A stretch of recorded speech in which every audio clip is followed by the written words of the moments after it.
Assalamualaikum warahmatullahi wabarakatuh. Perkenalkan, nama saya Umi Kalsum. Di sini saya akan membahas tentang biografi dan karya sastra Abu Nuwas Al-Mutanabbi Ibnu Tuwafil Waladah bin Al-Mustafi. Sastra Arab merupakan salah satu pilar utama peradaban Islam yang mencerminkan perkembangan intelektual, sosial, dan politik pada masanya.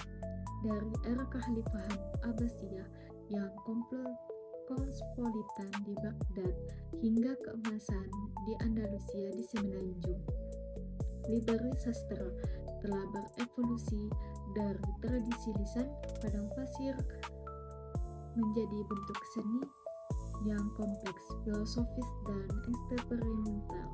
Pertama yaitu ada Abu Nuwas 756 sampai 814 Masehi, sang maestro kaharomiyat dan zuhdiyat. Abu Nuwas Al-Hasan bin Hani Al-Hukami lahir di Ahvaz, Persia.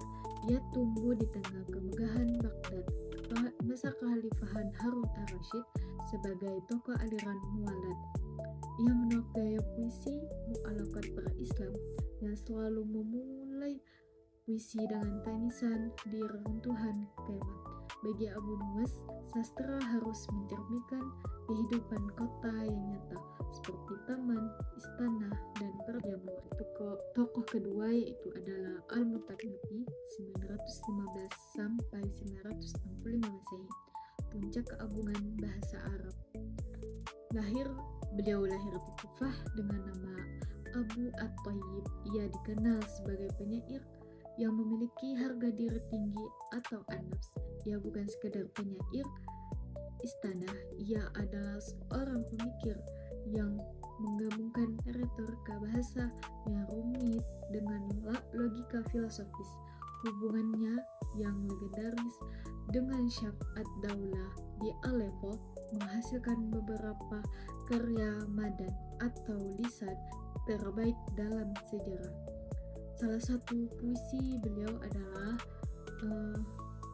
puisi Al-Mutanabbi dikenal karena penggunaan metafora yang kuat dan diksi yang megah, sehingga sering menyelipkan. Beliau juga sering menyelipkan pepatah universal dalam bait-baitnya yang masih dikutip hingga saat ini sebagai pedoman hidup. Contoh syair beliau yaitu tentang harga diri. Jika kau melihat singa menampakkan taringnya, jangan sekali-kali kau mengira bahwa singa itu tersenyum kepadamu. Tokoh ketiga yaitu ada Ibnu Tuwafil 1105 sampai 1185 Masehi, filosof atau filosofis Andalusia. Ibnu Tuwafil berasal dari Guadix, Spanyol, sebagai seorang dokter dan mentor. Ia adalah jembatan intelektual di Andalusia. Ia memahami bahwa filsafat yang berat seringkali sulit dicerna masyarakat awam, sehingga ia menggunakan media sastra naratif. Karya beliau yaitu Hayya bin Yaqzan. Novel ini merupakan salah satu karya sastra paling berpengaruh di dunia, menceritakan Hayya, seorang anak manusia yang dibesarkan oleh rusa di pulau terpencil. Inti pemikirannya yaitu melalui observasi empiris dan kontemplasi rasional. Sampai pada kesimpulan tentang adanya pencipta tanpa pernah membaca kitab suci atau mendengarkan khutbah. Dampak karya tersebut ialah membuktikan bahwa akal manusia dan wahyu tidaklah bertentangan melainkan saling menguatkan. Yang keempat ada Waladah bin Al-Mustafi 994 sampai 1191 Masehi, intelektualisme dan emansipasi. Sebagai putri dari Khalifah Muhammad Waladah memiliki akses ke pendidikan terbaik. Setelah runtuhnya kekhalifahan, ayahnya menggunakan kekayaan untuk membangun sebuah majelis atau salon sastra. Di tempat inilah mendobrak stigma bahwa perempuan hanya objek dalam puisi yang membuktikan perempuan bisa menjadi subjek yang menciptakan karya. Contoh syair beliau yaitu tentang kemandirian. Aku sanggup memberikan pipiku kepada kekasihku, namun aku pun sanggup berjalan tegak sendiri tanpa bantuan siapapun. Analisis dan perbandingan dan integrasi.